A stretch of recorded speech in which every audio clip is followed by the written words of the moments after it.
জানো প্রিয়, আমি এখনো বুঝতে পারলাম না যে তোমাকে ভালোবেসে ফেলেছিলাম না তোমার মায়ায় পড়ে গেছিলাম। কিন্তু হ্যাঁ, তুমি চলে যাওয়ার পর না আমি অনেক কেঁদেছিলাম। কয়েক মাস তো আমি নিজেই নিজেকে চিনতে পারছিলাম না।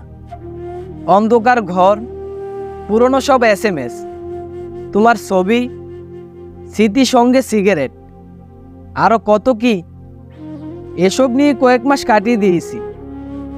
50 বছর পরও যে মা তার ছেলেকে দেখলে ভুল করে না, সেই মা কিনা তার ছেলেকে এখন চিনতে পারছে না। সত্যি তুমি চলে যাওয়ার পর ওই কয়েক মাস তোমার ছবি কতবার যে কান্না করে দেখেছি তা আমি নিজেই জানি। হয়তো আমি সারা জীবনে নিজের মুখটা আয়নায় ততবার দেখিনি। হঠাৎ যেদিন আমি নিজেকে আয়নায় দেখে ফেলি তখন নিজেকে নিজেই অজানা মনে হচ্ছিল। এক সময় আমি এটা মেনে নিতে বাধ্য হলাম যে তুমি তো আর কখনো ফিরে আসবে না। কিন্তু তুমি কি জানো, আমি এখনো তোমার জন্য অপেক্ষা করি। মাঝে মাঝে আমার এমন মনে হয় এই বুঝি তুমি আমাকে ফোন বা মেসেজ করেছো। যখন ফোনের নোটিফিকেশন আসে না, আমি প্রথমে তোমার কথাই ভাবি। কিন্তু জানো তো, সবার অপেক্ষা অবসান হয়, তেমনি আমার সেই অপেক্ষা অবসান হয়েছে। আমি এখন তোমাকে ছাড়া ভালো থাকতে শিখে গেছি। আমি তোমাকে আজও ঠিক আগের মতোই ভালোবাসি, কিন্তু তোমাকে আর চাই না গো প্রিয়, তোমাকে আর চাই না।